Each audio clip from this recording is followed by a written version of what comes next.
Szukaj numerosa manetta la posta vera sempre da piedi per la terza posta.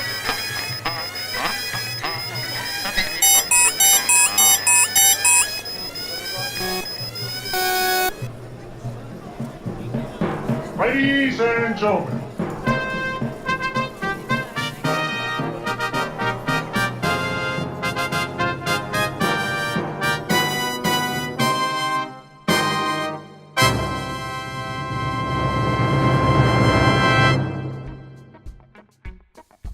well, good morning, folks. Howdy, and welcome to Rex Division. We are in what I'm thinking is pollen capital of the world right now, spring in Swanee.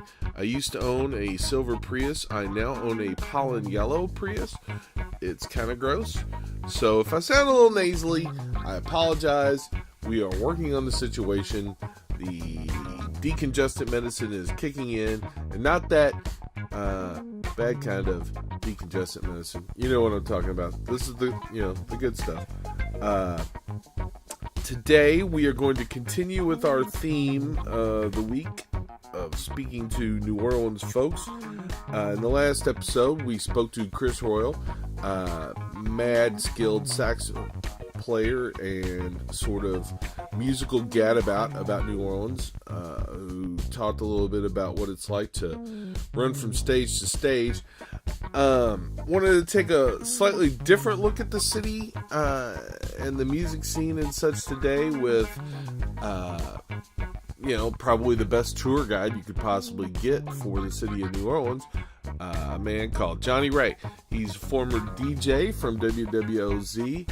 He is a snazzy dresser, and he is also the head of a tour that excuse me, he's the head of a tour that takes you around and shows you some of the locations, the projects in the works from the incredible film industry that has very much embraced New Orleans, the state of Louisiana, and their incredible tax breaks. I don't know what you know about filmmaking in general, but Hollywood and California itself has become so expensive to film that states like Georgia, where just a huge amount of movies, like a lot of stuff of all the Marvel movies, the Captain Americas and the Avengers and stuff, are filmed. And New Orleans, where literally dozens of TV shows and movies are being set and filmed just because it's financially viable. I mean, producing movies is expensive. Trust me on that. But Jonny Ray is more than just an insight into those cultures. He works with, bands. Obviously, he was a stellar light on WWOZ for so long. He regularly works with George Porter and Navin Neville. And in basketball terms and in musical terms, he's what I call a homer, in that he is first to sort of promote, defend, and extol the virtues of, which is a fancier, longer way to say promote, now that I think about it, the virtues of the city of New Orleans. I love me some New Orleans. I have like a sort of ticking clock when I'm there, though. It's like there's only so much of New Orleans that I can take before I start to go into overload mode. But to be honest with you, the more I live in the sort of the sticks part of the year, there's only so much of any city I can take for too long before it's like, okay, that's enough of this. Anyway, let's hear what Jonny Ray has to say about the wonderful city of New Orleans, and go.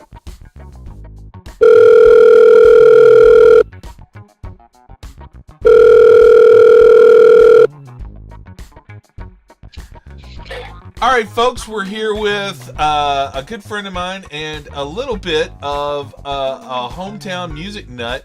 I make everybody say their own name because I screw them all up. Could you introduce yourself, please, sir? Hey, Rex. This is Jonny Ray here from New Orleans, Louisiana. Not really sure how you could screw that up, but no, it's okay. We'll go with that. I appreciate your faith in me, but you should actually just have a little bit more faith in my ability to screw things up. Yeah. I'm pretty good at it. Like, your name is Jonny, I could have somehow emphasized the H in that. I don't know. Yeah.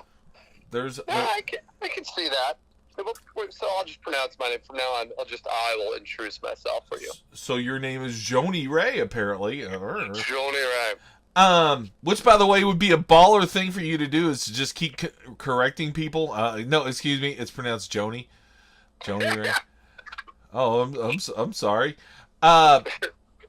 Okay. Yeah, I called you a hometown music fan. Let's just start. Let's tear the Band-Aid off right out the start.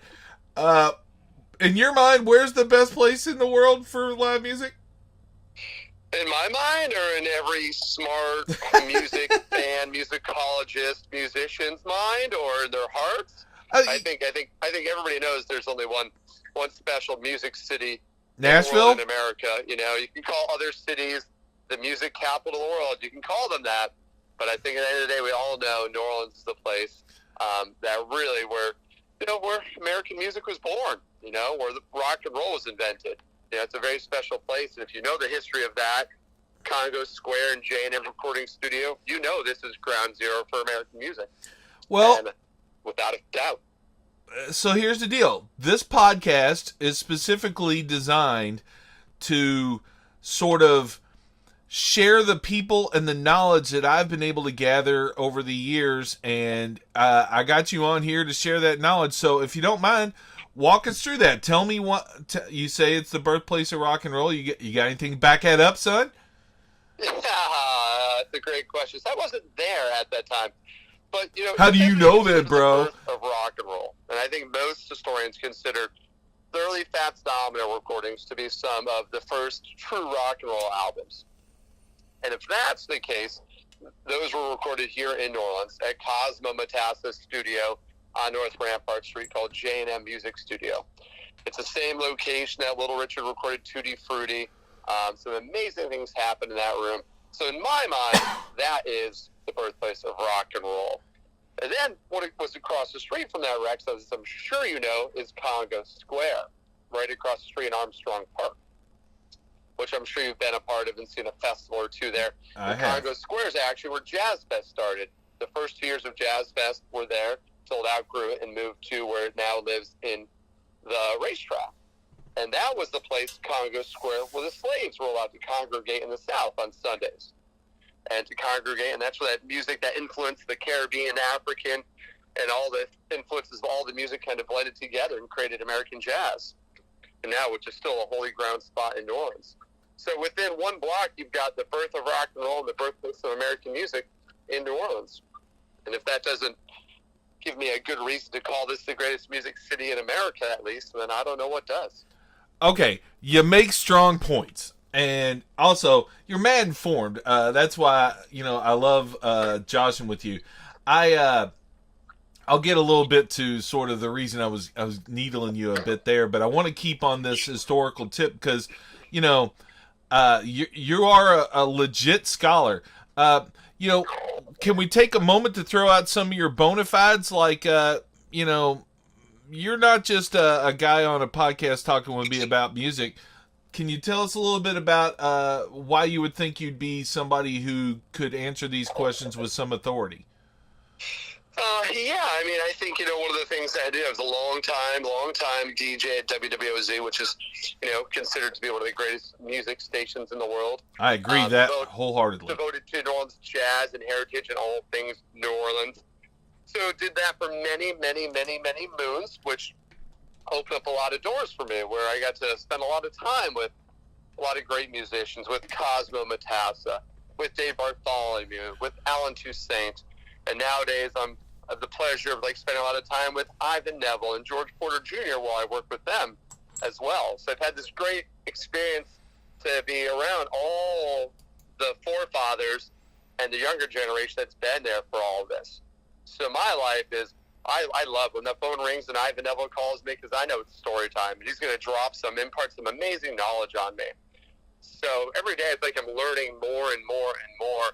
And the sad thing about the New Orleans, history of music and stuff, a lot of it is oral tradition. A lot of it's handed down, person to person and generationally. A lot of it's not on the books. And a lot of it can't be on the books because there's a lot of crazy stories that would probably incriminate other people as well. So yeah, I've just been very privileged to be around the players, the people who made the music, and yeah, it's been a blessing in the last 10 years in New Orleans, and I'm very, very fortunate and lucky about the opportunities I've had. See, and that's what I'm talking about. You are not just blessed, but you're sort of, you've shown to be, at least in my experience, a pretty solid information sponge. You know, you soak this stuff up as well as anybody I know. Well, I mean, yeah. I find for me, that's like the beauty of it. My girlfriend always gets mad at me when we go to concerts because she's like, "Where are you going?" I'm like, "Oh, I'm going to go run off and go talk to somebody." You know, we're at a music festival. You can always find me running around trying to talk to someone and hear the stories. You know, I want to get to know the players, and hear their stories, really know where the music came from. Not that I have anything against the music per se, but that's what I really enjoy learning and absorbing, because I really feel like someone's got to grab that knowledge, because if you don't, it's not going to be there. It's not going to be gone. And there's certain stories here in New Orleans that haven't been covered yet. So I'm always trying to uncover these little stories about recordings and who did this and who did that. And yeah, it's a very fun little project I put myself on every day. So, I know you disseminate the information that you have as freely as you can, but have you ever thought about doing something like a podcast yourself, or a big old book or something? Yeah, I definitely tossed around the podcast idea. Actually, a lot of people want to do podcasts with me. We just haven't gotten around to doing it yet. It's just been a time, functionality, production time. Just somebody haven't had the time yet. Eric Bloom and I actually created a podcast together we were going to do, and we both got too busy, and it just kind of never came to fruition. But it's something I'd like to get back into once I get my life a little more settled these days. I think it'd be great, and I think living here, I think I've got great access to some amazing people, obviously, and I definitely have a way to get them to open up a little bit more because of my relationships. Because that's the thing on OZ, when I did my show every night, I got in trouble on OZ all the time for various things. But one of the things I used to get in trouble for was I didn't play enough music. Because I had George Porter Jr. in one night, and we did a 3-hour interview. We talked, and he told stories. And to me, that's what, I think people want to learn. They want to get to know the artist. They want to hear the stories. Anyone can play music and say, here's a song from the Meters, but people wanted to get to know them better. And I feel like that was always the thing I was great at doing, is getting people to get to know the artist. And that was always kind of my angle when doing interviews and doing radio shows personally. Yeah, so I'd love to get back to it eventually, of course, yeah. See, and yeah, your history in radio just screams out for it. The thing I like about podcasts, and I'm sure in that 3-hour interview with George and many other similar moments, is you really get past I've done a lot of writing, written interviews and stuff like that. And, because of space, because of the way the internet works, because of people's attention spans and stuff, you can't really go super into depth. It's like, tell me one interesting thing about yourself. Tell me the next 3 shows you're going to play or what album you're pimping, and crack one joke, the end. Thanks for being here. Yeah. And it's like, I would listen to, this podcast and a lot of my different endeavors, like the TV pilot and everything over the years. They've all been because I hated to see all to my mind, the cool stuff sitting on the cutting room floor. Like, I could talk to you on this podcast. We could talk for 12 hours, 3 hours, whatever. And no one's going to come in and edit that down, and no one's going to, tell me that nobody's going to listen to a 12-hour conversation. Well, probably one person will, that's why. And I think, I think the problem is it's not even, the good content's not hitting the cutting room floor. I listen to a lot of interviews nowadays, now that I work with George Porter Jr., and I listen to all his interviews. And I think a lot of it's not even getting there. It's not even getting made. It's not even being created. I think people are excited to do podcasts, to be on radio, but they're not sure why they're there. And maybe it's a little self-serving at times. It's for them. Definitely. It's not for the listener. It's not to bump up the artist. And people aren't asking the right questions. They're not doing any research and really taking these precious moments for this amazing artist, and you could really do some great stuff. And I'm not seeing that. So I don't even think it's ending up on the cutting room floor. It's just not even being creative. And that's one of the things that drives me to maybe want to do another podcast again, because I think it can be done better. Yeah. Not that I would do it better, but there's a chance. Well, I mean, again, that's literally why I was saying, dude, you should do one of these things. I've listened to a lot of, and there's a fine line, mind you, between asking all the right questions. And so I've listened to a couple of podcasts, and I don't want to call anybody out, but it's like it's a very interesting subject matter. But I would very much like to go back in time and find whoever is asking those questions and beat them to death for being so boring. Yeah. Asking the same question, that artist has been asked 50 million times before. Yeah.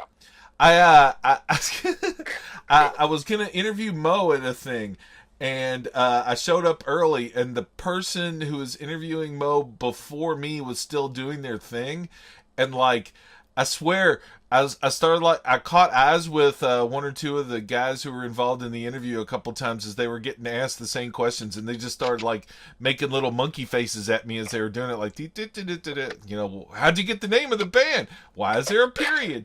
And it's like, oh my god. Well, that's when the guys from Mo should be like, you can Google that later after the interview. I don't want to say which guys were getting interviewed, but I do believe that a version of that was replied to, and maybe even sort of shocked the person asking. But anyway, enough self-congratulatory stuff. So, okay, we both like podcasts. Yay. This is one of the things.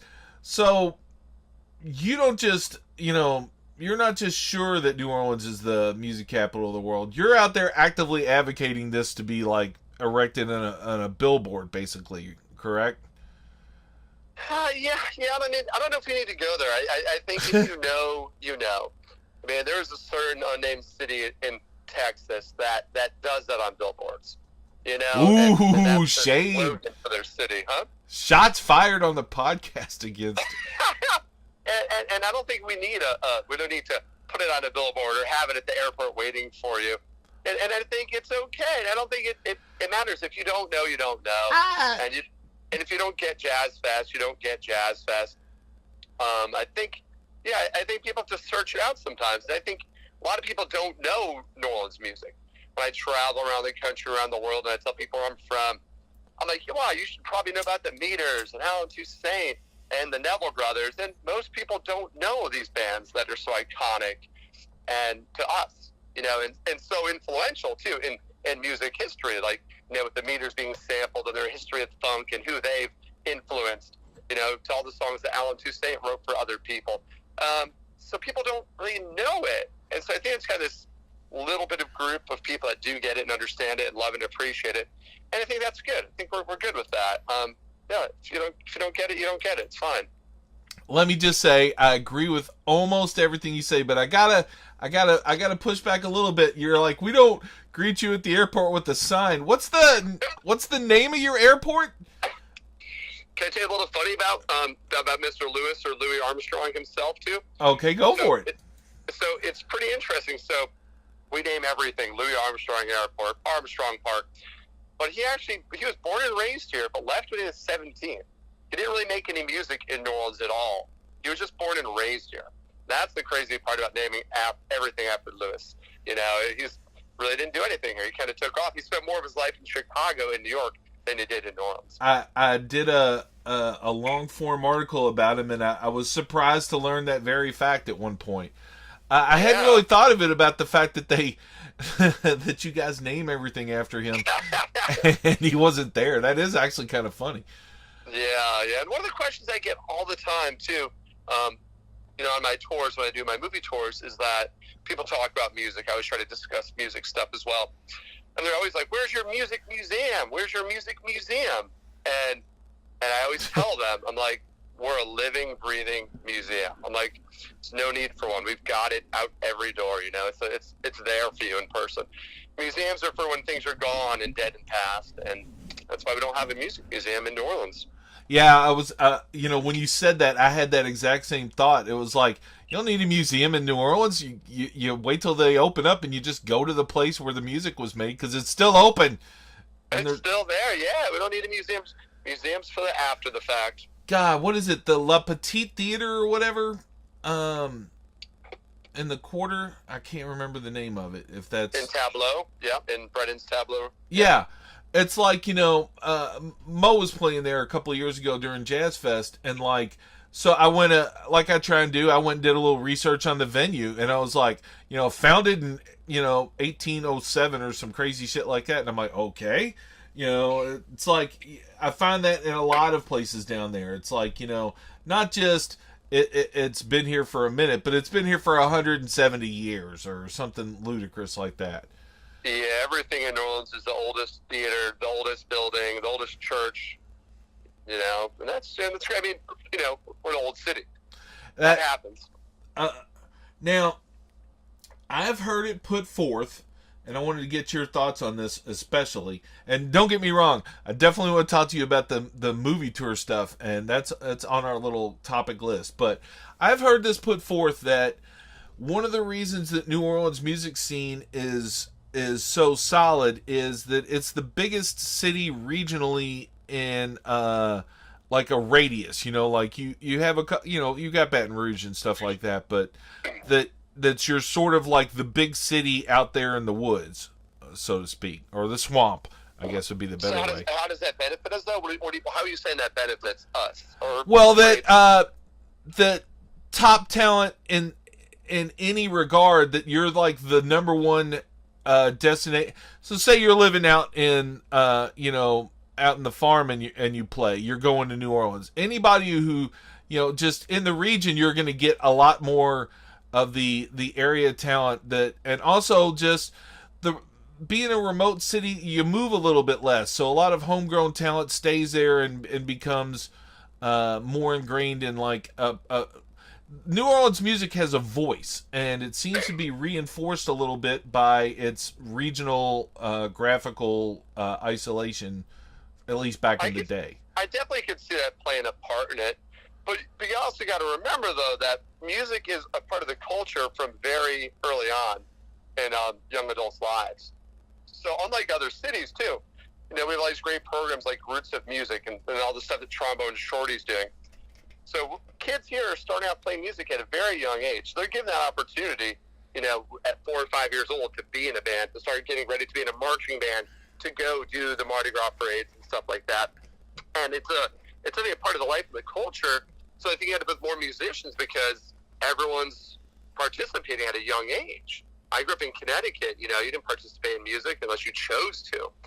And here it's kind of a passage and a right of way. And, when you go to these carnival parades, I was talking to some of the kids, and they said it's like they look forward to it all year long. They look forward to it growing up, to being a part of that and showing off their skills in front of their friends and family. And it's a badge of honor for them. And yeah, it just starts from childhood here, and it's different than most cities because it's essentially in the blood here for them. Yeah, you raise a great point. I mean, music is so permeated in the city, particularly with the prevalence of the parades and Mardi Gras and all that stuff. I mean, even in the days before Jazz Fest, with the ragtime boom and everything. And I'll also, in a second, I'm going to reach out to the multicultural aspect. But, yeah, that makes perfect sense that, the kids grow up and they see everybody getting to party up and down the street. And, you're a kid and you're watching a parade and it's awesome. And you think, I want to be out there. So you want to be part of it. I guess that makes sense. Are you there? Yeah. Oh. This would not be the first time that my phone died and I just sat there and stared at it worried. I'm like, oh crap. No, I just enjoyed hearing your words when you said I made sense. I hear that often from other people, so I was taking it in for a moment. I'll be honest. I like to tease you a little bit because you are you're not just so I come from Louisville, Kentucky, and we have a serious basketball rivalry with another team, and smack talking is an enjoyable pastime if people understand that it's just for silliness sake. And you're a fun one to sort of give a little grief to because you give it back in the fun way. And I don't often enough stop to say, I'm kidding. I actually think you're awesome, right? But I'm kidding. I actually think you're awesome, right? Yeah, I get myself in Facebook all the time though because of that little snarkiness. Trust me. Yeah, and I mean the thing is, again, it's the being a homer thing. You are so passionate in your love of your home and your city and stuff that, like I said, here, let's talk about it. You're to the point where you literally take people on a tour around the town to show them how cool it is, right? Yeah. I mean, yeah, with my movie tour company. And it's amazing too. I've been here for 10 years in New Orleans. I grew up in Connecticut, so I'm technically still a Yankee. And when I moved here, I mean, I had skill sets, and I just really didn't know what I wanted to do with my life. And everything kind of just fell into my lap and unfolded for me here, though, too. And that's one of the beauties and the things I love about this city. It's very magical. If you let it, it can kind of shape you in magical ways. And the minute I got here, I was offered a radio show on WWOZ. Then I started working in the film industry. And then at some point I started my business, which is the movie tour company, where I have essentially become I'm now the film historian of New Orleans by default because of this business I created. This is all stuff I would have never imagined or dreamt about doing. But this city kind of, sculpted me in that way and created some great opportunities for me. And I could never leave. This is my home. I think about leaving often when it's challenging because it's very challenging. But I couldn't imagine living anywhere else. Every time I go somewhere, there's all these rules. Can't do this and can't do that. I'm like, I just can't do it. Can't do it, Rex. That's you know what? It's funny. As soon as you said that, I was like, that makes sense. A guy from New Orleans, a person from New Orleans, probably wouldn't want to. What do you mean I can't take my drink out in the street? That's definitely the one thing I do get in trouble for often. Yeah. I mean, then you tell me you're from New Orleans, and like, it's okay, no big deal, don't worry about it, just don't do it again. Though, I'm thinking that with the coming national legalization of marijuana, that Knockwood is just steamrolling towards us. Maybe we can get to the point where we can nationalize taking your drink out in the street too. Yeah, I don't know if that's a good thing or a bad thing, though. I really think you need to have a society that can police themselves and be adults, though. And that's the thing about New Orleans. I had a police officer tell me one time, he's like, when I first moved here, he's like, I'm going to let you be an adult. It's like, as long as you're an adult, you don't bother other people, you can do whatever you want to. And I think that's a great way to live life. Let everybody do what they want to, as long as they're not affecting other people adversely. Let people be adults. Let people enjoy their lives. I don't believe in overregulation, and that's why people live in New Orleans, because it's not overregulated. There are rules, there are laws, they're just not enforced.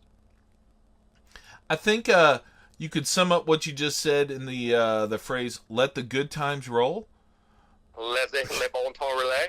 Yeah. I wasn't even coming close to trying to say that out loud. I was about to not say it, and I was like, might as well go for it. Yeah, I just I figured I'd either get you say that back in the correct pronunciation or a laugh of some sort, because that's. I have trouble with my native tongue, much less wrestling something else. Now, bringing up the French, you sort of referenced another keystone of the musical diversity of New York, or not? Well, New York too, sure, but of New Orleans. The racial diversity, the population of the French that turn into the Creole and all that down there. When you're on your tour and when you're doing your deep dive into the music stuff, what have you learned about how those different cultures impacted and brought each other up? In this city, it's really, New Orleans is a very interesting city culturally. I think it's 51% African American, and we have a huge Vietnamese population here. And I think at times it feels like there's certain parts of that are segregated, but there's no racial tension, and there's great things that bring people together, though. That's a great thing about all these events, like carnival season. They cross class and race and social divides. They bring everybody together all the time, and people are always about celebrating together. And it doesn't matter who you are or what you did. Everyone enjoys the same things together all the time. And I think that openness and awareness is part of the people that love about it. I mean, because we have great stuff, right? We have all this great culture. We have food, music, drinking, all that fun stuff. But take away all that stuff, what do you got? You got community.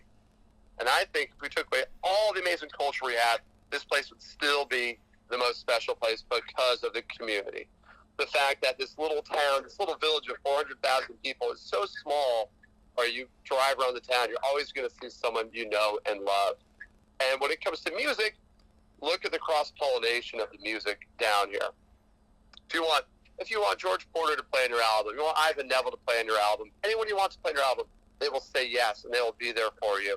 And everyone plays on everyone's albums, and they're not even looking for anything. And it's just such a great symbiotic music community down here because of all that. And because of all that symbiosis, you've also developed,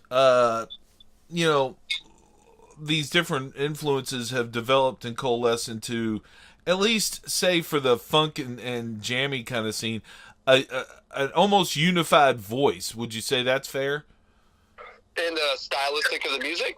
Yeah, basically, yeah. I think we definitely have our definitive styles of music. That's something I wanted to touch on. But say, I see some variety in some of the other stuff coming out. You've got some wild rap coming out that is just up and down the scale between the, the drag queen rap stuff. That we have everything. We have sissy bounce, we have hip hop, we have R&B. We have a lot of different little musical scenes like that. We have a great heavy metal scene. With Phil and Selma living here from Pantera. So there's definitely a little bit of everything. But I'd say the core is the funk and the jazz, and it progresses and changes and evolves a little bit. But I think that's the bulk of it, and I think that's the bulk of what people come here to see as well. The funk and the jazz. I would big agree. Guitar city. I'm not going to make you name it, but how many guitar players can you name outside of New Orleans, Rex? In New Orleans, it's not a big guitar city either. There's just certain things that, Is McFadden living there? What was that? Does Eric McFadden live there, or does he just hang out there a bunch? He just likes to come here and visit whenever he can. Okay, because all right. That would have been my, if you're talking big names or stuff that a lot of folks outside in just the regular music scene are going to recognize, there's not a lot of names that are popping into my head. But I do know some badass players. I want to go see some guitar tonight. I'm like, man, it's not really a big guitar kind of city. It's just not that. We got your organ players, we got your drummers. Got a couple horn players. All that stuff covered, but just never been a big guitar-driven city. Not even a jammy city, really, either. The whole jam band thing, didn't even at Jazz Fest didn't really take off until, what year did Fish play here? 1996? You're going to have to talk to the Psycho Fish. They Fish. started really doing the late-night shows after Jazz Fest and all the clubs in Frenchman Street. And that's when that scene kind of took hold here, too, a little bit as well. Yeah, the reason I was sort of starting this positioning on the funk and the jam was because I figure kind of logically that at this point in the podcast life, at least, that would be where a majority of the listeners are most at home musically. But, like I said, there's, there's a lot of very good music coming out of New Orleans. I am generally amazed at the people when I Google them that it's like, oh, and they're out of New Orleans. Of course they are, Yeah. And who are you talking about in particular? Anyone in particular, or? I got to tell you, you got to remember how my brain doesn't work. I'm the only guy who has a podcast who also has like early onset Alzheimer's at the same time. I remember some stuff and not other. I know for a fact that I've been like, songs. That's a big one. I started doing these playlists of like themed, either they shared a word or a concept in common thing, and I would do these search for songs with this word in it. And I was like, like some of the early rock and roll stuff that you were talking about, like, seeing that, like, it wasn't just Fats Domino. You had 2 or 3 of the big 50s rockers from down there, didn't you? Yeah, you had Lloyd Price and all that stuff, too. Yeah, and Little it was Richard, of course, here for a little bit. Yeah, a lot more veins in my doing research and stuff have gone back to New Orleans than I have gone to many other cities. And it's just it's astounding and it's impressive. And I just, like I said, the funk and the jam stuff, that was sort of my end for all this stuff. But, clearly New Orleans has a thing for jazz, even though you guys can't get your basketball team's name back from the fucking other team. Utah stole the name. We had no choice. I know, I'm well aware, but I mean, like, at this point, couldn't we just? I mean, I'm not trying to hate on your team's name, but I'm gonna hate on your team's name a little bit. Come on, no one watches that team anyway. It's totally fine. Are you serious? Are you guys? I mean, is it is that a thing for you guys? Are you guys fans of the team? People were, but now our big player Anthony Davis has decided to leave us. So it's been I saw a that. kind of a point of critique lately. Oh, People aren't very happy about it right now. It's a football city. And you're in pure football city. You guys are a dedicated bunch of fans, like world famously dedicated. We're not going to get into football in this conversation. I'm not. Please. We're not. I'm talking about fandom here. Conversation just quite yet. I'm not even coming close to that, But more speaking to just again the attitude's clearly infectious. Like you say you're from Connecticut, but you are, you have completely gone native. Yeah, I mean, I've done my best. People, I will never be from New Orleans, and I know that. My friends remind me of that all the time.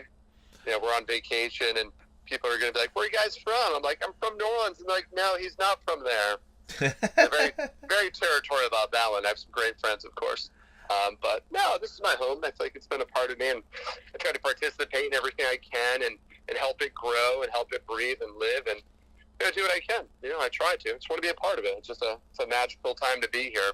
Obviously, it changes, like everything in life changes, and there's its challenges, but it's this is my home for sure.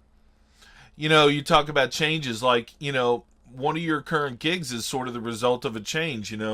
They other cities like New Orleans started off for serious tax breaks to movie production companies and television production companies to film there, and the price of filming out in Hollywood got so prohibitive that there's a lot of shows and movies and stuff that have just had to say screw it and go out and get filmed in New Orleans. And you are greatly not just a fan of that, but sort of you work in the scene, right? Well, yeah, so I used to do camera work back in the day. I was a second assistant cameraman. That was my dream in life, to work on feature films. And because when you're a second AC, you're essentially you're a photographer because you're shooting film. So that was my dream in life. Then I realized that production was just a little bit challenging because you're working Monday through Friday, 12 to 20 hours a day. And if you've been in New Orleans before, Rex, this weather's not that great. So being outside for 20 hours a day in the spring and summer is not that delightful. I was going to be touching on that towards the end, but go on. So I decided to pursue acting at that point. So I tried to do a little bit of acting and got a little bit lucky here and there, some little spots in some movies and TV shows. Then I came up with my business. As we talked about earlier, people come here for our food culture, our music, our drinking culture, and there's tours and people celebrate all that stuff. But nobody really celebrated our film culture. And now that we've made over 300 movies and TV shows here, I was like, someone needs to do this. And I was like, I'm the man to do this. So I went up to my wife at the time and I said, I've got this great idea. We're going to build a van with video screens, and we're going to drive around New Orleans and visit all the places where they film these famous movies and TV shows. And I'm going to talk to them and tell them jokes. And you know what she said, Rex? What'd she say? She said, that's a stupid idea. You need to keep that woman was 8 around. years ago, and I still run the business to this very day. And it's a wonderful thing to share my city with people from around the world and kind of show them the city through the eyes of the movies. It's a very unique way to see the city. And we're very blessed to have this filming down here as well. Yeah, I was very lucky. We took them to the set of Jay and Silent Bob reboot yesterday, which I couldn't be more excited about. So, you said you'd done some work in TV and stuff. What's a credit we might be able to find you online and torture you with? The one text I get on a frequent basis, and here's the text I get from everybody. They're like, really? Would you really have been in Hot Tub Time Machine Part 2? Why? That's usually the comment, the text I get from all my friends when Hot Tub Time Machine Part 2 randomly happens to be on TV. I'll let you go home and watch that, and then I'll let you send me that text. But then I gotta watch Hot Tub Time Machine 1, or I'll have no idea what's going on. That's what all my friends said. Like, we didn't see part 1. I'm like, you're not missing anything. I gotta tell you, I believe I own a copy of it. I'm not trying to hate on Hot Tub Time Machine. I'm more busy than anything else. I like stupid comedies. I've just, as my life has gotten a little crazier, I'll say this though, I do remember seeing a preview for Hot Tub Time Machine 2 and thinking that one looked way more jacked up or fucked up or whatever than the first one, and might be worth eventually watching with a buzz someday. No, the first one's a classic. It's actually a great movie. Second one just kind of fell a little bit short, but it's a New Orleans movie nonetheless. So watch it and support Louisiana filming, please. Thank you very much. Okay. So you're in a Hot Tub Time Machine. Do you do anything super memorable, or do you just want us to wait for it? I'd like you to watch it and get back to me. Okay. Well, I'm trying to give something. I'm gonna watch it clearly, but I'm trying to give a reason to entice the listeners. Both of them. I mean, if you saw Hot Tub Time Machine Part 1, you know you need to see Part 2. Anytime there's a Part 2, you need to know what happened, where they're going to go with the story. Sure, there's only been maybe 1 or 2 great Part 2s in the history of film, but it's a curiosity thing, you know? You want to watch it. Okay, you brought up one of my favorite topics for no reason at all there. Favorite Sequels? number 2 movie? Or not just Godfather? favorite. Godfather? Ooh. Terminator 2? See, you got Terminator 2, you got Empire Strikes Back, and you got the Godfather Part 2. That's a... There's very few. It's not something that happens very often, you know? It's not a thing for some reason. Because I know if I was a director and a producer, I would never make a Part 2 because of the risk associated with it, because I usually don't do well. Well, I think the Marvel superhero movies are coming out pretty good. Like, you know, the second Captain America movie was better than the first one. Do you think it aids them by not calling it Part 1 and Part 2? Yeah, that's a good point. Smart. I think from a marketing standpoint, it does better. Because if you think it's a Part 2, you think it's a continuation, and it's not a different movie. So I bet that definitely helps them out a little bit. By that, well, I guess I was going to say that by that standard, that excludes The Empire Strikes Back, but then I remembered that they do that Star Wars episode 5 crap. Yeah, that's episode 5 anyway. Yeah, they're still going with fake continuation. Although, if I remember correctly, they added that after Star Wars came out. Like the original Star Wars just called it Star Wars. It wasn't episode. It didn't say episode 4 on it. Huh. Yeah, the original release. I am old. I don't know about you, dude, but I am old. I'm getting up there. I've had my moments. When I was 7, I moved from Louisville to Detroit, Michigan, which is another town with a very rich musical history. But right before I moved, this kid brought in for show and tell this little plain white box cardboard, and inside it was 4 action figures from this upcoming movie that, you know, the toy company his dad worked for was going to be doing something for. And it was the, 4 prototypes for the Star Wars action figures. And it was Luke, Leia, Darth Vader, and C-3PO? It was Obi-Wan, Darth Vader, I believe that there was a Han Solo and a C-3PO. It was 4 figures. Oh man, no Greedo, no Jawa. No, I mean literally, they didn't think they were going to be making a Greedo at that point. You know, I mean, they were and the lightsabers went up and down inside the forearm. There was a little plastic nub that stuck out a little farther than the sculpted plastic forearm, and you would pull it forward, and the lightsaber out of the forearm. And I was I remember very distinctly because I was a kid. We liked toys, and I remember looking at them and going, they're neat looking, but I had no point of reference. I was like, they're neat looking, but why the hell should we care? And then come to find out that, every once in a while I look it up on eBay to see what the last pristine set of those sell for, and it's $75,000 that kid brought to school. And I know we bashed the shit out of that and played with them right then and there. So yeah, blew them up with some firecrackers probably. None of that has anything to do with the New Orleans music scene or the movie scene, mind you. So, pardon me. I digress. It's my podcast, though, so I can babble. Okay. We've talked about some of the great New Orleans music, and we're not done there, but we were touching on film for a moment. So, you said 300 TV shows and movies set in New Orleans? Yeah, that's where we're at right now. Is and I that... think there's a lot of great shows and movies. Now that a lot of the production is set in New Orleans, they're really trying to hire local musicians as well, which is a really wonderful thing.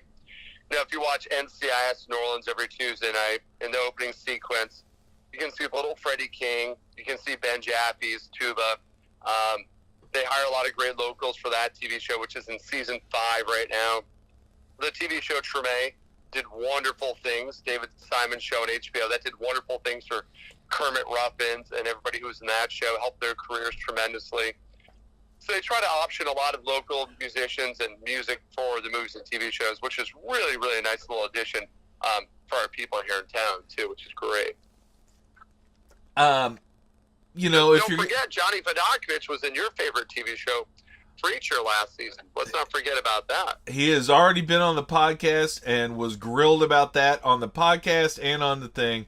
I love Preacher. I will say, and this is, again, one of the areas I've given you a little grief about and everything. I know you're very happy that Preacher is primarily being set in Louisiana and New Orleans, but it's at heart supposed to be a Texas story, and it's also supposed to be running all around the world. They really...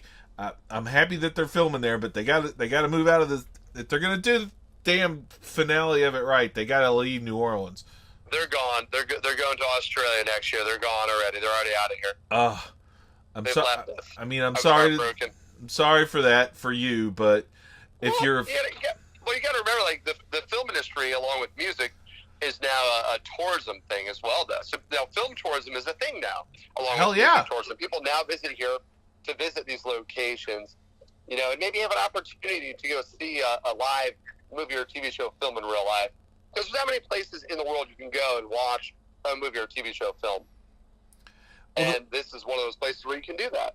Well, the best thing about doing any of those kind of tours, like, doing the ghost tours or the tours of some of the more prurient sections of town, you might say, or just hitting all of that stuff, is that you have all this other stuff. Like you said, the city is so rich and so diverse in ways to entertain yourself. Like, you can come there and satisfy your I always wanted to go see a movie being filmed urge and do that tour.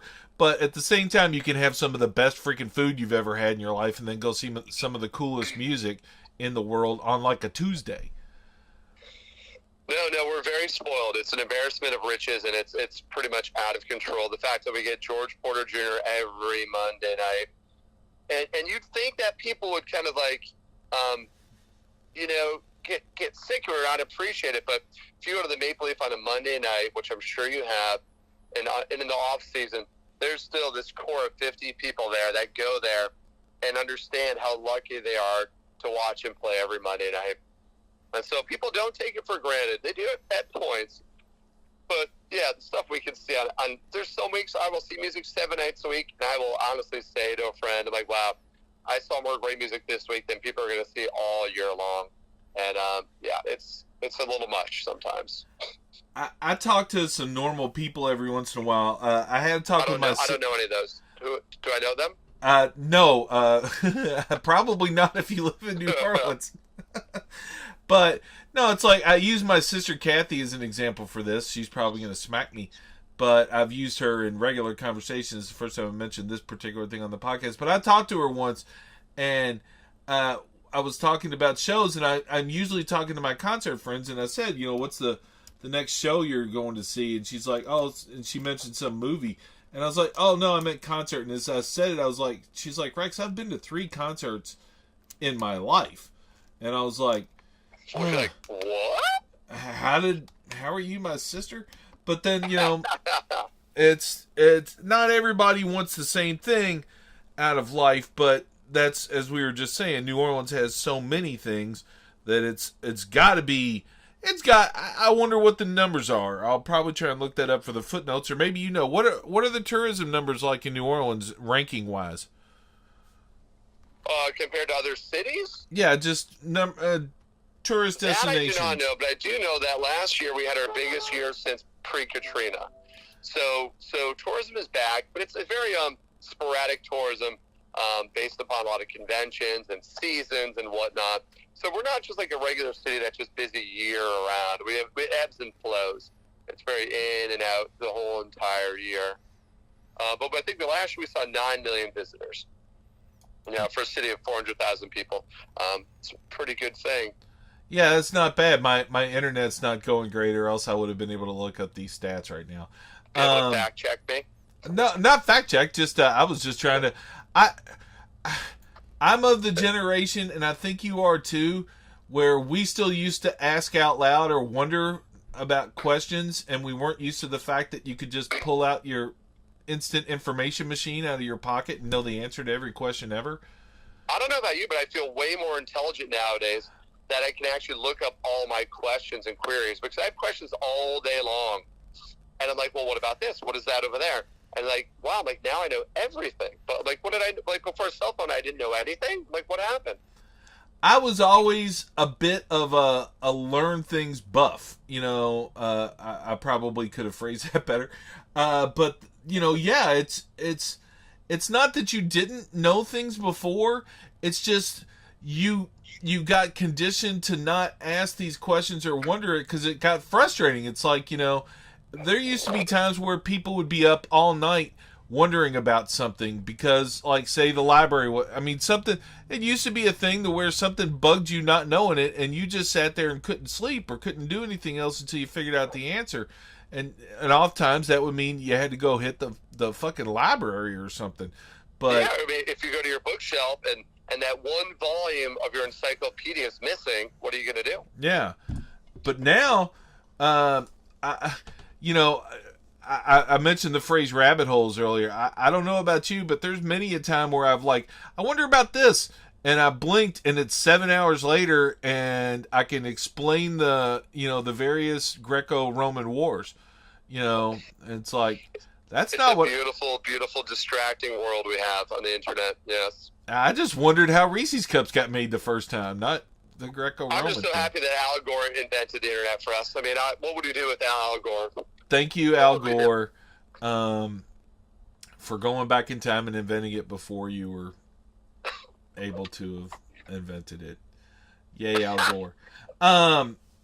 So, okay, we're talking about music and we're talking about tourism and we're talking about New Orleans. So there's clearly a bridge topic here, or the next thing to bring up, the frickin' Jazz Fest. Well, may I ask you a question? Is that appropriate? I don't care. Go for it. Can I ask questions? Please.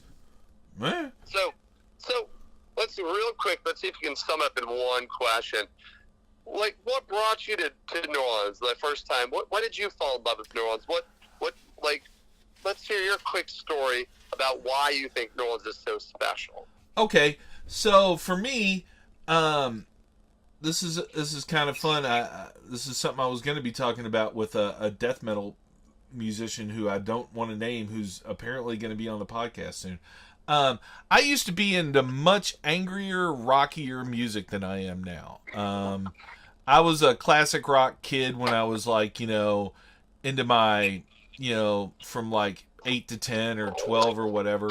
And I went to classic rock from listening to sort of some bluegrass and funk as a kid. My first album was Sly and the Family Stone's Greatest Hits. I asked my mom for that. And I loved that slapping bass as a kid. I got spoiled by that album. I used to think that people who weren't slapping their bass were doing it wrong. I was like, what? Why did they play the bass wrong? But so then I was in stuff like Ministry and shit like that through my 20s. I was, but then I started I liked the ragey stuff, the 9 Inch Nails and stuff like that. But then I sort of started to calm down a little bit. And I know this date really well because of the poster on the wall. But on the 2nd of April, in 1999, Galactic came to a place called Annie's in Cincinnati, and a friend of mine had been talking them up, and those friends, they were always going down to New Orleans for Jazz Fest every year, but that was like, you go listen to your fucking jazz and laid back fucking hippie music all you want. I'm gonna go find the rage. And I'd seen at that point, like Medeski Martin and Wood, and I appreciated, the music still to an extent, but it hadn't like really spoke to me. But I went to this Galactic show, and Keller Williams was opening up for him on this tour, and Keller Williams came out and just, he played this incredible set by himself, and I thought, I really got to start expanding my musical horizons. And then fucking Galactic came out and blew my goddamn mind. And I was like, that is the shit. So, they played for like 3.5 hours. The house man was with them and coming out and boogieing in the suits and stuff. And, like I said, I was familiar with the second line culture and all that stuff. And I appreciate music in all forms, but it hadn't really clicked for me. So I went and saw Galactic like 5 or 6 more times that year with my friends. And I started asking my so-called hippie funky friends, it's like, so what should I listen to? What am I not hearing that's like this? And they turn me on to all kinds of stuff like the Neville Brothers and just up and down the meters and all that stuff. And I went way deep. And the very next year in 2000, they were going to Jazz Fest, and I was like, so how's that work? And they were like, oh shit, dude, if you want to come, you can stay in the hotel room. We got rooms and everything. And I went with, and then I went like a few more years in a row. I was like, all right, I was blown away. I also got mad sunburnt that first day. I will always remember the sunburn from that.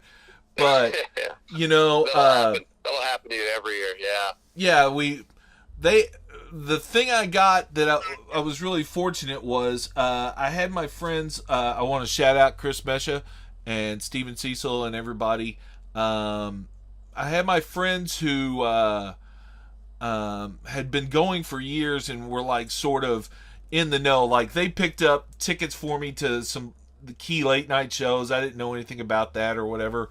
Like, I think it was 2001. They got us seats to see Vita Blue somewhere down there, like some super exclusive show. And I was at Jazz Fest, and I was getting used to the questions like, what are you doing for late night or whatever? And somebody had asked me, and I was like, I'm going to see Vita Blue. And this person was shocked that I had one of like the holy tickets or whatever. And I was like, I was appreciative of my friends. You're doing something right when your friend tells you that they're taking you to a show, and you tell somebody else and their fucking face drains of blood, and they're like, holy shit, I'll give you $100 for your ticket. And I'm like, I don't have it with me, or I probably would sell it to you just because. Oh yeah, I'll give it to you, of course. that sounds like something valid to me in my broke ass. But yeah. So I came for several years, but the problem was, as I mentioned earlier, I'm from Kentucky, and I started tending bar for a private club full of like super millionaires, and it's the birthplace of the drink called the Old Fashioned. And I always tell people, never work in a place that invented something, because you will make the shit out of it. You will come to hate whatever that thing is. But in Louisville, Kentucky, we throw a little party on the first Saturday of May called the Kentucky Derby. And, kind of like what happens in New Orleans, the city gains 50,000 people or 500,000 people for the day, or for the weekend. And so I stopped being able to go to New Orleans because my boss, you don't get to work as a bartender or a bar manager in Louisville, Kentucky, and then take Derby weekend off. That's sort of a deal breaker. But whenever I could get back, I got back. And then when I became a concert photographer through a very bass-ackwards way, at the end of my first year, I at a festival here at the Spirit of Swanee Park where I live, I met a music photographer named Jeffrey Dupuis. I guess that was 2009. And he just...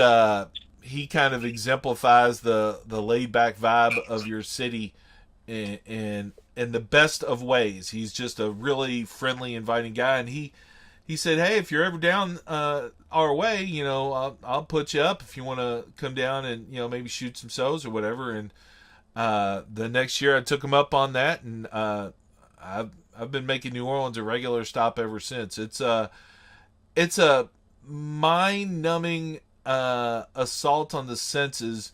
And in some ways, I'm not trying to throw shade here, but in some ways it's a kind of a bad assault on the senses. Like, I don't know what you guys call roads or whatever, but that is not what the rest of the country calls roads, bro. Just so you know. I don't know why we're segueing from Jazz Fest to our roads. We don't need to go there. No, you asked me why I love New Orleans, and I'm telling you.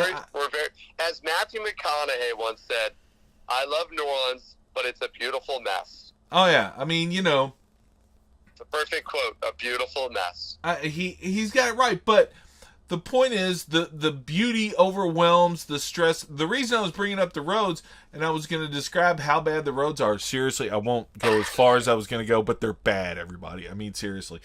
Like, I drove past... Do not get a rental car. Don't do it. I've got a Prius, and it's not really very high profile, and it's like... There are potholes that would lose my car, where it's People like lose their cars every rainstorm, Rex. I would That's just, what happens down here. yeah, I would just have to take the shit out of the trunk and abandon it. It's like, oh well, I used to have a car. What happened? I drove it New Orleans. Oh, okay. People just understand that. But the point being that the people I've met, such as yourself down there, and the music that you get to hear, and the food and everything, it's very intoxicating. I come to Jazz Fest every year as a music photographer, and I suppose that I've been told that I'm fairly visually distinctive.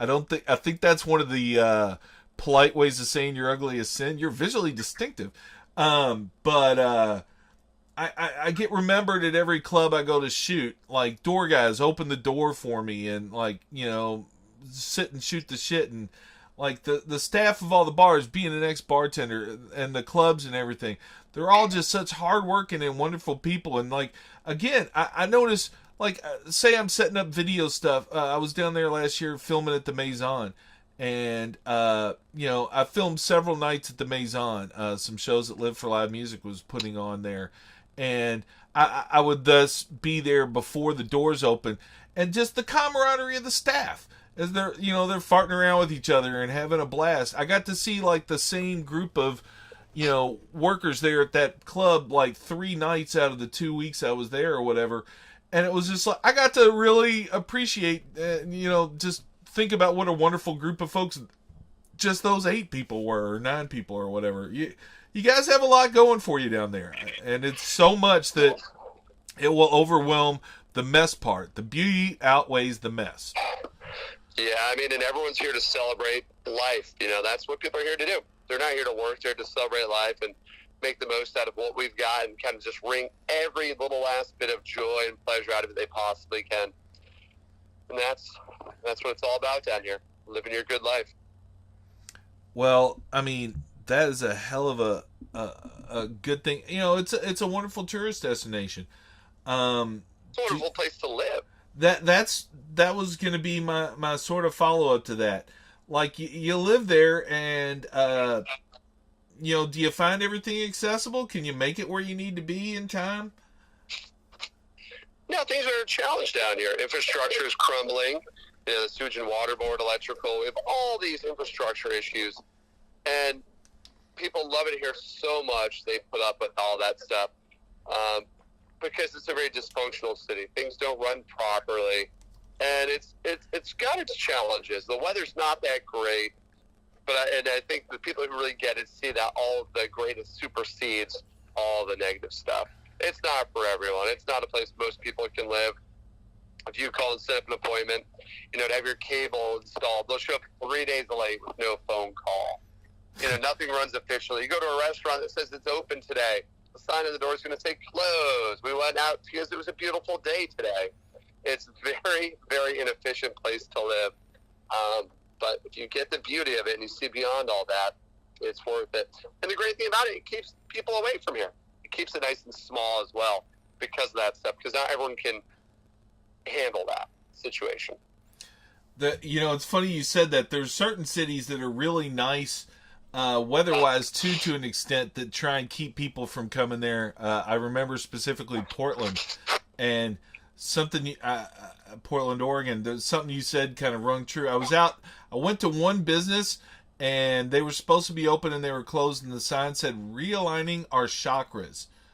And that sounds so much like some bullshit you would make up, but I shit you not, I have a picture of that, because I was like, I gotta take a picture of that. But it being in Portland, it was they were probably being totally honest, Yeah. I mean, like, I've had City Hall shut down for football games before. Like, we're gonna close early. There's a Saints game today.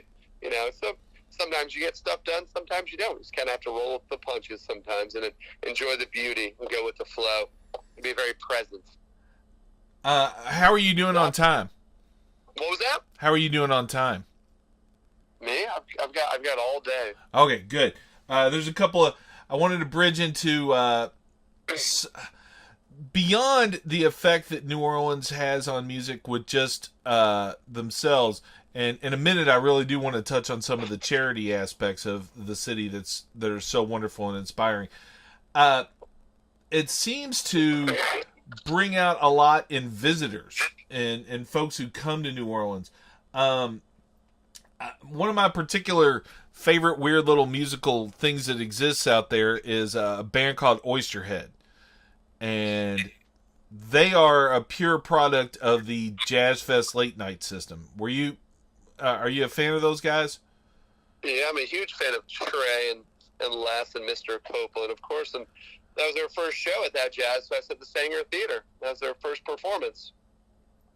Now, see, it eats me up. I wasn't at that one, although I do have the digital soundboard audio, and it's crispy and beautiful. What was going through your head there? I wasn't at that show, actually. Oh, okay. I'm sorry. I thought you said you were. Because that was 20 years ago, I believe, correct? I think we're coming up on the 20th anniversary of Oysterhead. Maybe that'll make them do some music. Is it really 20 years? I believe I've been hearing rumors about this 20th anniversary reunion tour. I know Stuart Copeland, the drummer who's also in the Police. He's been interested in doing it if everything aligns properly for the other members. I have asked Les Claypool pointedly a couple of times, and he looks, I'll say this, he looks wistful when he says, not right now. So I think he's in if he can.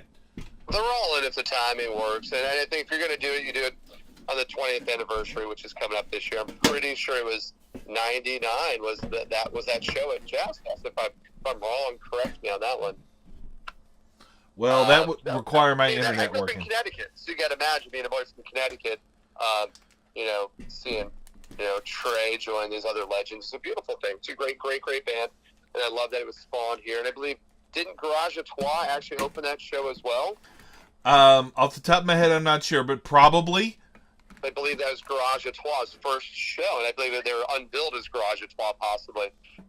So it was a huge name in New Orleans, and the great thing about everyone, all these other musicians, I forget how much they love New Orleans music. Stuart Copeland was just here doing a show for the BBC about drumming. He did a little piece with Stanton Moore from Galactic about drumming. They did it. Where did they do it? At J&M Recording Studio on Rampart Street across from Congo Square. The musicians come here, and they want to pay respects. They want to absorb and be a part of this music as well.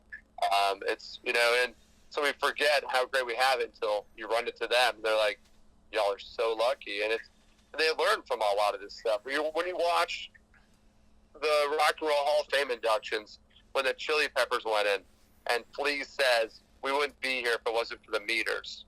There are these moments that bring you back to the fact that this is a special place that people revere and love and absorb and copy and imitate in a loving way as well. There's something to be said for New Orleans completely directing the sort of worldwide discussion on music. not completely directing it, but certainly having a voice in the overall discussion. You've got a lot to be proud of down there, that's for sure. Yeah, you definitely. When I travel the world, when I tell people I'm from New Orleans, you definitely feel like an exotic creature. they definitely make you feel like you're from a special, foreign, weird kind of place. Nice. You get the ooze. I was about to make a football reference, but I stopped myself. I'm sorry. Yeah, we're not going there. I'm sorry. I stopped myself. I'm just letting you know, the quipster in me. You know, it's. So what was your purpose with discussing Oysterhead, though, in relation? Oh well, what I really wanted to talk about was how New Orleans doesn't just birth great bands; it inspires, or birth great bands from like the homegrown stuff. It inspires other musicians. Like, you know, I was going to talk about the Nth Power and a bunch of the other, like the super jams that get put together during Jazz Fest and stuff like that. It creates this sort of musical cross-pollination among the non-New Orleans musicians as well. So it's like, not only is New Orleans a bit of a mecca for, you know, the homegrown talent and the madness that they put on, like other folks show up and do incredible things there and all that. You've got standout moments from out-of-towners as well as locals. Yeah, but I also think like the cross-pollination on a casual level, when we're talking about just jams and sit-ins, if you go to other cities, it's not as acceptable to just show up, you know, with a guitar or a horn and stand by the front of the stage, and no one's going to call you up. That's not part of the culture in other cities, and that's something here that's been really, really inviting, which that's one of those beautiful moments like Dan Power Spawn at the Maple Leaf during Jazz Fest, late night, 3 a.m, because people are willing to experiment and be open to that stuff. If you go to other cities, that doesn't fly. That's not a thing, and, you know, that's how it ended up spawning, you know, even like the Jam Room on Jam Cruise, you know, birth upon, you know, what happens in New Orleans. Whenever I'm on Jam Cruise, I will say this. I've been on, I guess it's 5 times. I have never once ended a night before the last note was played in the Jam Room. How do you do that? You must not party very much. You don't drink at all, do you? I can't, because of my incredibly rare and bizarre-ass thyroid issue, I can't metabolize alcohol. So I'm everybody's favorite designated driver. And on Jam Cruise, they give you a golf cart. You know, well, that's a great idea. Hey, I'll say this: there's more than one night where I've thrown an arm around somebody and drugged them to their room and thrown them in. So I mean, Old school golf cart, yeah.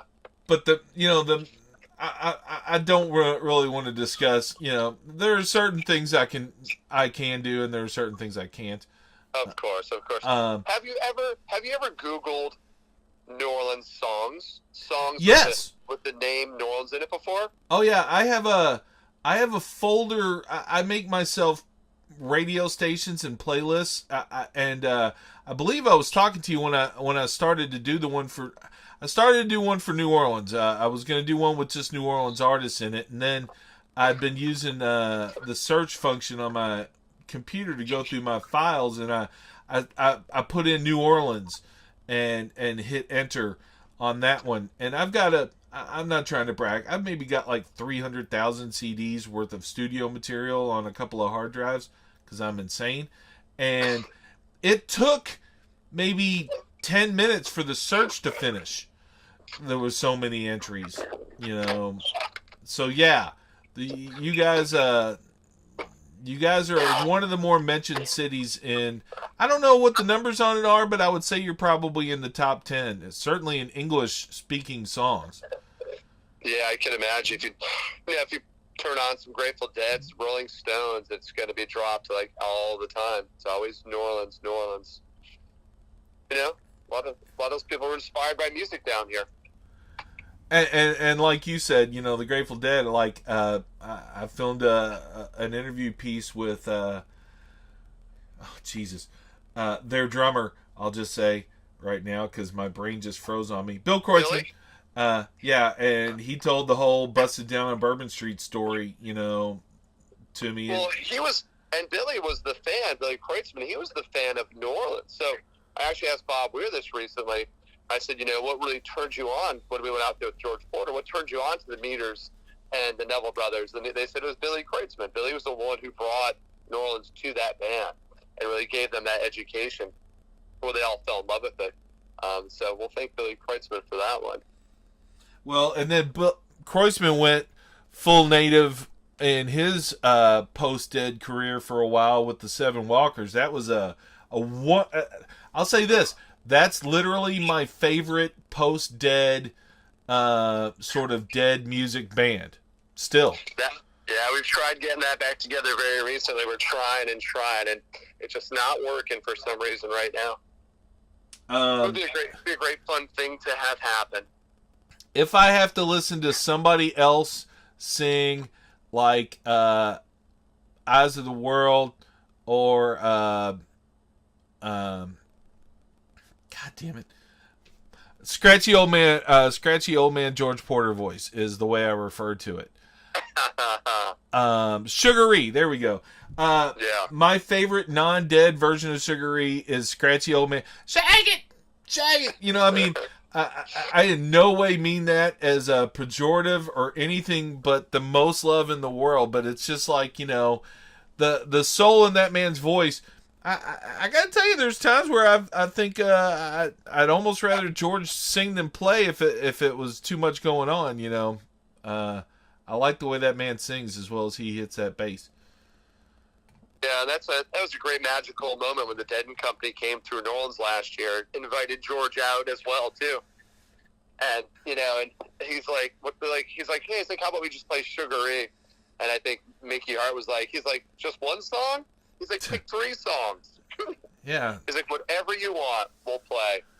That's the thing about George. Not only, as you pointed out, the culture of the city is the like never-ending sit-in, but he's just so game for it.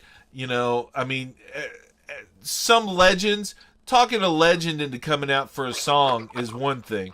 Talking a legend into coming out for 3 songs is a much harder trick to pull off. But it's almost like you got to sort of almost push George off the stage at the end once he gets going. He's like, "No, I'm good. We'll finish." All he wants to do is play. One of my favorite George stories was, now that I worked with George, we went out to L.A. to them to receive their Lifetime Achievement Grammy, the Meters. Yep. And we were there backstage, and our dressing room was right next door to Michael Anthony, the bass player from Van Halen, and Sammy Hagar. So, of course, the first album, the first cassette, actually it was a cassette, a tape, not an album, was Van Halen 1984. So I see Michael Anthony. I'm like, I need to go talk to him, of course, right? And he's like, what are you doing here? I'm like, I'm here with George Porter, the bass player from the Meters. And I'm like, do you know who that is? And he gives me this look like, what do you mean? Of course I know who that is. And he's like, I was like, do you want to meet George? He's like, I would love to meet George Porter. So I go up to George. I'm like, hey, George, you got a minute? I'm like, the guys from Van Halen, they want to meet you. They're excited. They want to say hi. I'm like, you know who Van Halen is, right? You know their music? And, of course, George says, what does he say? What does he say, Rex? I'm going to say no, but go on. No. He says no. Yeah. But the fact that, those are the moments that it makes me realize how special our music is when people, I grew up listening to as a kid and I admired, or even before I knew who George Porter was, influenced the music I was listening to as a child. I think I didn't know. I grew up in Connecticut, so I grew up a Fish kid, and one of the Fish songs I loved so much was "Sneakin' Sally Through the Alley." So I started digging, because I'm a very curious person, and I was like, "Oh, it's a Robert Palmer song." I'm like, "Wow, the guy who did "Addicted to Love"? Like, really? Like, that's so strange." Then you find out that the Meters were the backing band and wrote all the music for that album. They wrote all that themselves.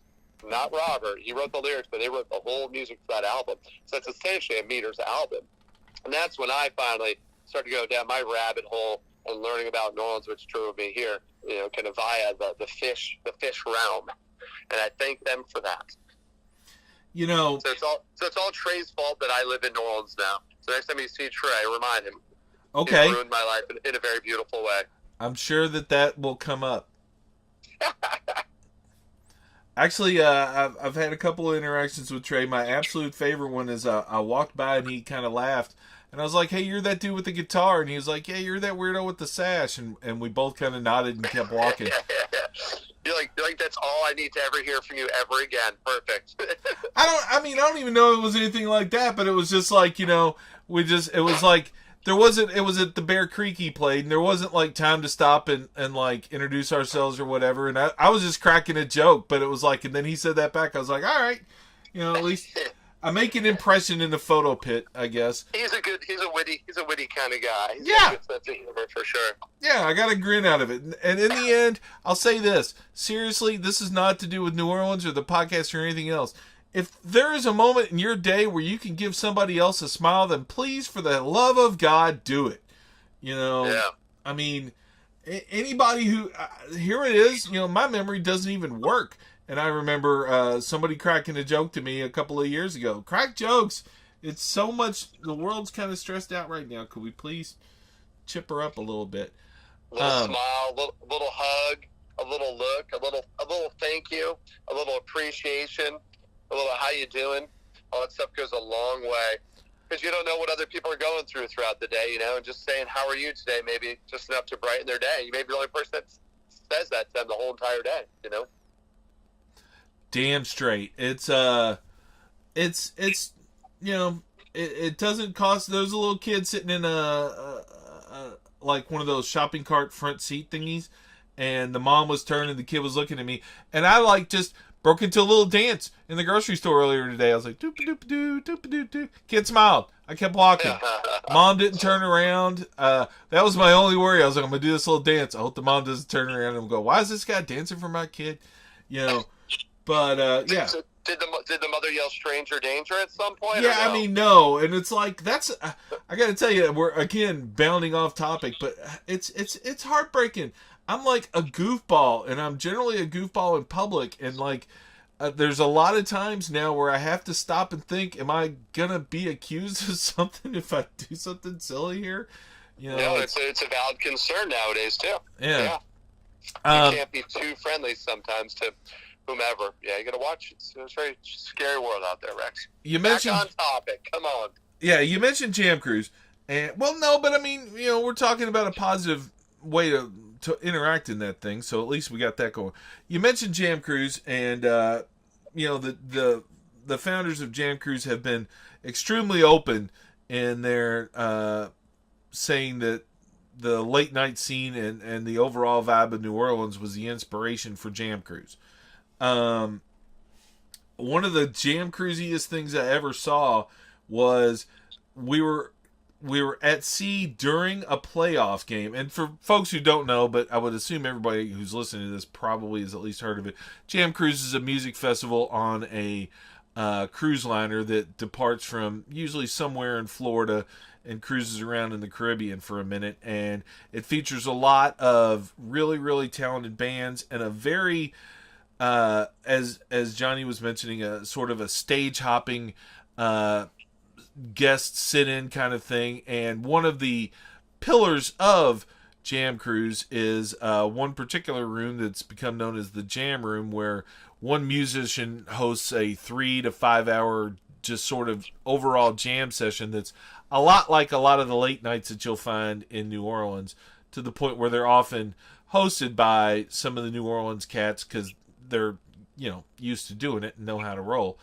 But I can't remember whether it was like pure dumpster funk, but I believe George and Ivan and a few other people were involved in this band that was playing on the deck, and they kind of refused to go on unless they put the game on during the thing. So that's how happened. That happened at Bear Creek one year with Ivan and Dumpster Funk as well. So I'm going to say that once again was an Ivan story. Yeah, it was like, because I happened to be walking backstage, and again, I'm lightly touching on the subject of football. I know you want to stay off this topic, but I'm lightly touching on it. But this shows you the passion for this city and their priorities as well, though. I mean, I don't recall the Jam Cruise one, but I can recall the night on the Bear Creek day, though, and they had booked, it was the playoffs, they had booked Dumpster Funk to play on the amphitheater stage during the Saints game. And I remember Ivan saying, why would y'all book the only band that cares about the game during the Saints game? I think this is a Paul question. The what? I think this is a straight Paul question. And they found a TV, and they put it right next to Ivan's organ, and Ivan got to watch the game and play the show simultaneously. Okay. And on Jam Cruise, I think I may have been there, and I think they had to find a captain as well. Because it wasn't. Yeah. No, I was involved in some of that. I was watching it. They found a way to stream the game for the people at some point. Oh yeah, they put it a little abrasive at sometimes. They put it on. The reason it was stressful, they ended up putting it on the jumbotron that faces the stage. That's there for like hype videos and stuff like that they show on the regular cruises when they don't bring the entertainment like we do. And like it was. The point I was going to this was it was so funny because Jam Cruise is so full of fans of New Orleans and the New Orleans music scene and everything that a lot of the fans were just had their backs to the band because they were literally just watching the game while the show was going on, and the band wasn't upset at all because they were all staring at the thing. It was one of the best jobs of multitasking I've ever seen a band do, that's for sure. And I was there, and I remember this because also it was during Carnival season, and someone brought king cake on board as well. There was king cake involved. I believe it may have been 12th night, which is 12 when Carnival season starts, which is 12 nights after Christmas. So I'm going to assume this is like a January 6th around there, some sort of time. We'll have to get back on the game. My memory's a little cloudy in my old age. But back to your point, though, the passion for New Orleans is unrivaled. And, I couldn't see anybody loving any city like that, and the fact that Jam Cruise essentially is, what they call it, Frenchman Street during Jazz Fest on the water. And it's a beautiful, homage to our city. Yeah, I got to tell you, in one small regard, they kind of got New Orleans beat because I don't have to look for parking. I can just dash from stage to stage, which is pretty sweet. And you don't have to drive around our streets either. I just moved to the parking. I try and move on from these things. You're the one going back to the well on this stuff, bro. I am. So okay. You're clearly a fiery advocate, and you've touched on a lot of different great aspects of New Orleans. So, where would you? Give us. I'm worried that you have like a tour and that you're like all of a sudden. I'm thinking maybe you don't want to say this, but so say somebody's coming to visit New Orleans. Where would you want them to go? Clearly, there are a couple of iconic places, but I'm betting the real places to go. Yeah, it's such a challenging question because it really depends on the person, what they're looking to do, their comfort level. Because there's do you want some real authentic culture? Do you want to go to Mardi Gras Indian practice at Second and Dryads? Do you want to go do that? Do you want to go to Super Sunday tomorrow when the Indians congregate? Do you want to go to a second line parade? Everyone has a different comfort level, but I think as long as people are searching out new stuff and different stuff and not just going where the concierge tells them. And I think we definitely get a lot of more adventurous travelers as well. And I think you need to do some iconic stuff. You need to maybe go to Preservation Hall and learn about the history of the Jaffe family and how important they are and their son Ben and continuing that legacy forward. I'm actually going to go see the movie A Tuba to Cuba this evening at the Broad Theater. Nice. Which, have you seen it yet? I've not seen it yet, but that's because I live in BFE. You don't have a movie theater out there, I'm assuming. Yeah, not so much. So there's all these different things you really need to do and be a part of, and it's you got to get some of the food, you got to get some of the nature, you got to get a little bit of everything. And it really depends on everyone's comfort level. I don't think there's a set itinerary for everyone, and that's my favorite thing when people visit and curating fun and adventure for them. Well, maybe we could get you to throw a couple of names out in like say amateur, intermediate, and professional grade. I think everyone needs to, you come to New Orleans, you got to get, if you're in crawfish season, if you come to our Jazz Fest, you got to get some boiled crawfish. You got to get some charred grilled oysters. You got to hit up your spots.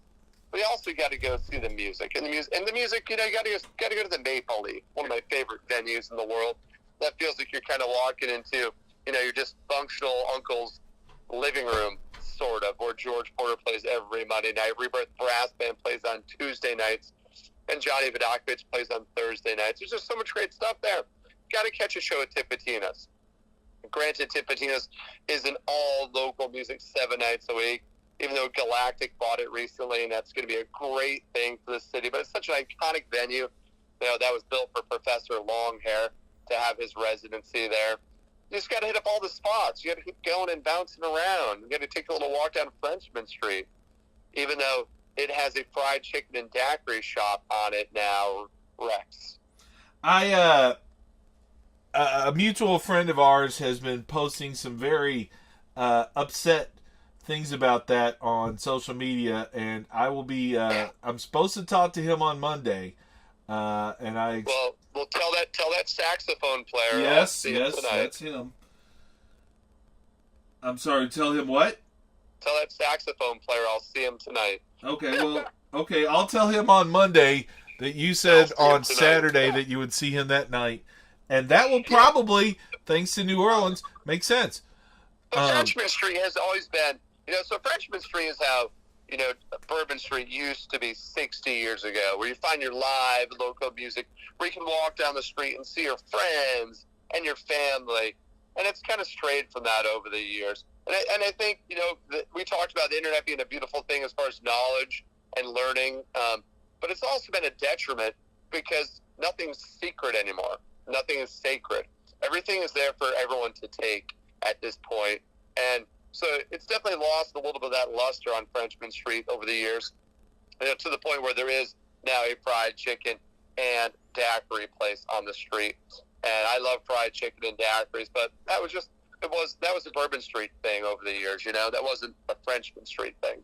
May I ask, this is something I've really been wondering, and this isn't from a music fan perspective, but a fat guy. Is the chicken good? I think we're all going to refuse to go there. That's what I figured. A boycott situation like the Super Bowl. I think that's irrelevant, and I think no one wants to support it because it's the first step in turning it into Bourbon Street. Agreed. The people who bought it own a lot of property in the French Quarter, and they're trying to buy a lot of property on Frenchman Street, and they're trying to turn it into another Bourbon Street. And the sad thing is, it's supply and demand. Bourbon Street is the way it is because people want that. There's a group of people that want cover bands and giant-ass beers and daiquiris, and they see the need for that, and they're going to expand it to Frenchman Street, and it's going to deteriorate the quality of music and life and culture in New Orleans. And, it's this one family who's doing it, and it's a really, really sad. So we're just going to try to enjoy it for as long as we can, and hopefully places like DBA will hold out. And I know Tom's been offered to sell DBA, and he's held out. And there's people that want to be there. They want to help retain the integrity of the street. And hopefully we can do it for a little bit longer so we can all enjoy it for a lot longer. See, and this was... Don't get the fried chicken. It's again, that is not coming from a fan of culture. That is not coming from a fan of the music. That is literally coming from a guy who's a serious fan of fucking fried chicken. It's just wanting to understand whether the chicken was worth it. We can go to Fiorella's. We can go to Willie Mays. I was going to say, go to Willie Mays, thank you. That'll be my choice on that one. We can go anywhere you want. There's plenty of great fried chicken places because by supporting that, you're definitely supporting the demise of Frenchman Street. And I think irrelevant of a couple people boycotting it, there's enough tourists that visit Frenchman Street that don't understand what the significance of that is, like what that thing is going to do to that street. And it's just a matter of time. I really hate to say it, but I think it's a matter of time before we see that street eroded one storefront at a time. So. Well, I got a good solid feeling about you people that you'll find a way to keep that spirit alive, though. I mean, I'm sure. Yeah, but I think people thought St. Claude was going to be the next music corridor, and that's kind of turned into a whole different style of music. More of your punk, maybe your rock, maybe a little metal scene down there. So it's turned into like something completely different. I think at some point people thought Frenchman Street was going to just go like this mass exodus and go to St. Claude, but it didn't work that way. It spawned a whole new scene over there, which is even great as well. I think it's a beautiful thing too. But where do our jazz bands go? Where do the funk bands go if all those places turn into daiquiri shops? And the worst part of it is that family in particular you're mentioning and everything, what they just don't realize or what they just don't care about is all they're doing is maximizing profits in the short term. The reason people care about that area and the reason people care about it is the scene there. And if you come in to try and profit or take from the scene, but don't give back and keep building it, you're just going to kill it, and they're just not going to care and just move on to the next thing, or they'll keep it artificially alive as, some of the very commercial aspects of the Bourbon Street scene will, think about it. Bourbon Street's thriving. The Bourbon Street used to have all original bands. That's where meters learned their chops working on Bourbon Street. Al Hurt used to have a club there. Harry Connick Sr. used to play music there. Pete Fountain. There were these great iconic music clubs on that place. Then eroded and then turned into cover bands and daiquiri shops. And look at it now. It's completely crowded every single night. So there's a demand for what they're selling. And I think there's more of a demand for what they're selling versus original music. So nowadays when I walk down Frenchman Street on a regular day, and I'm in a club to see some friends playing some original music, like my friends Smoke and Bones. They write some great songs. I'll be in the room and people walk in and they'll stay there for a minute, but until they play a cover tune, they will just walk out of the building. But as soon as they play a cover tune, they're gravitated towards the building. So we're seeing a different style of music band. It's just basically they're migrating from Bourbon Street to Frenchman Street, and it's hard to sell original music on Frenchman Street these days without a name. You hit on one of the.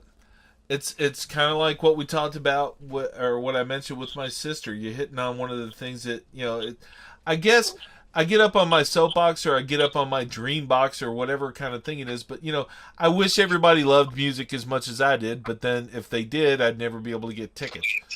Exactly. So it's not everyone appreciates music like you do, Rex. And it's just I think everyone has a different appreciation for music. That's all, different levels. Yeah, there you go. It's a very good point. Yeah, everyone does appreciate it to some level, but not as intently. People like it to be just the background of the party sometimes, and I think New Orleans definitely facilitates a background kind of party atmosphere often. Shit, New Orleans is a background party atmosphere. Like there's just like a low thrum of party the whole time. I'll say that those first couple of jazz fests I came to, that was when I was sort of trying to test a few personal limits, and I found them unmeetable and quickly chased when I was in New Orleans. It's a city that inspires excess, I guess, in visitors.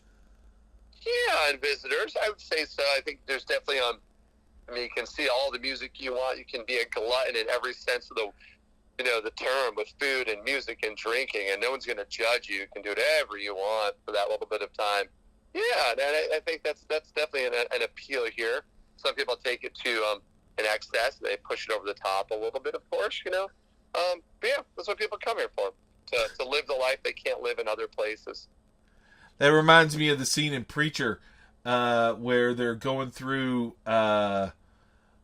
after a night on Bourbon Street, and they're like, I think they're tasering the people on the street to see if they're unconscious or just dead. It's like, and they've got two different sorting carts. Oh, this is a dead one. Throw it on the dead cart. Not to say that that's actually happening, but still. Still. All right. Honestly, I think we can go for hours, but what I think we might have to do is book a part 2. Would you be willing to come back and yak more about New Orleans sometime in the future? Yeah, we'll get a different focus. We'll kind of see where we missed, what we didn't get to, what's important, and what we can kind of expound upon a little bit more. Yeah, that'd be great. I've yet to figure out if let's try to dig a little bit deeper into some stuff. We touched on a lot of stuff.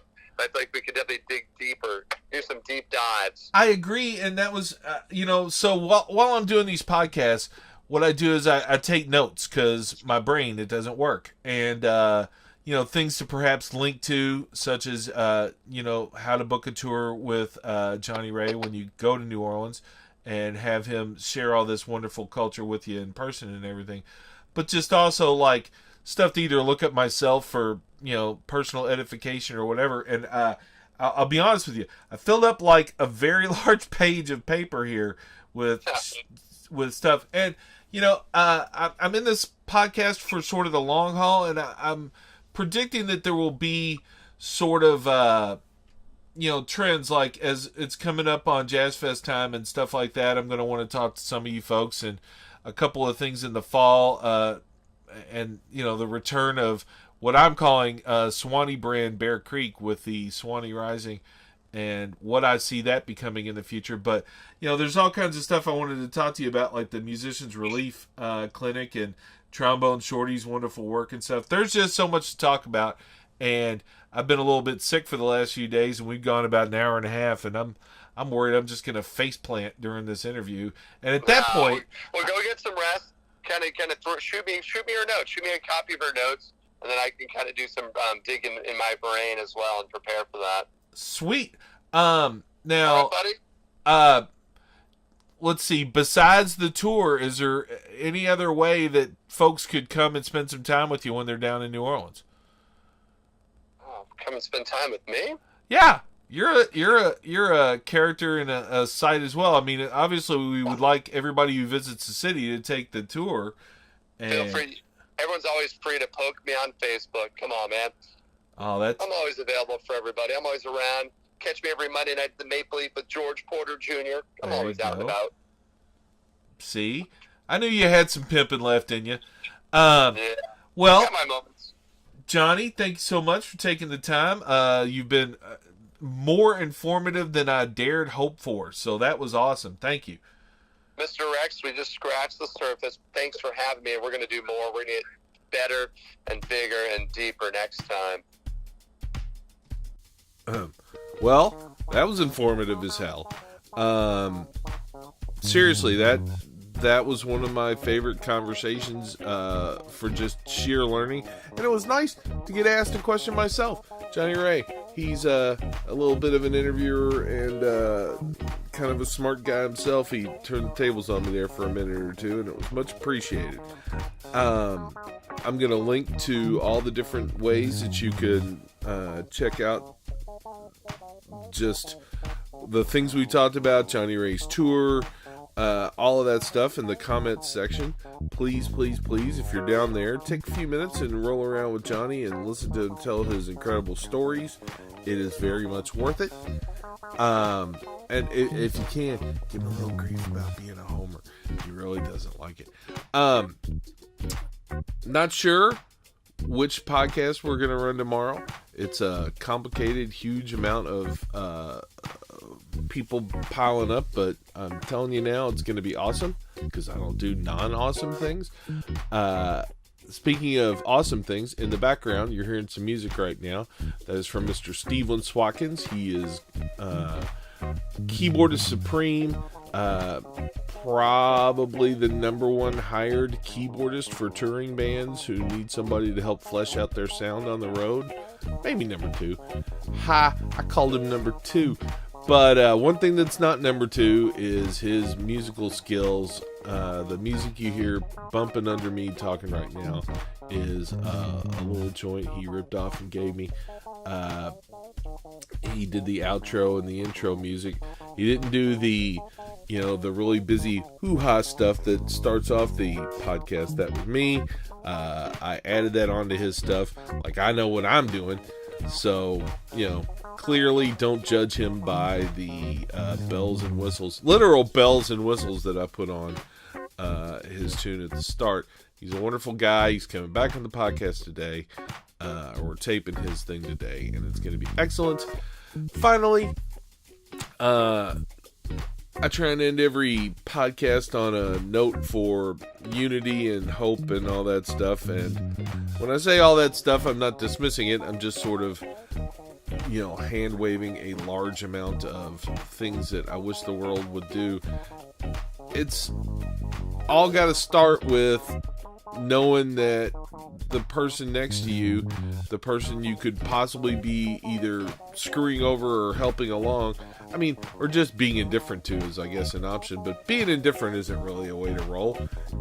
Go do something, But I'm just saying, rather than hate somebody, rather than distrust somebody, rather than, fear somebody, how about just talk to somebody?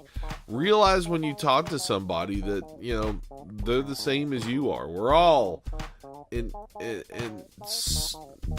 just almost a complete sense of the word. We're all the same. We have different outlooks and viewpoints and stuff like that, but we are all human creatures. Crawling around on a rock, spinning around a giant ball of fusiony fire and chaos as we hurtle through space. That alone, that shared circumstance, should be enough to make us all realize that working together to try and survive this insane experience is the only way to go, y'all. Anyway, there's my hippie moment of the day. We're all in this together, everybody, and I love you. Aw.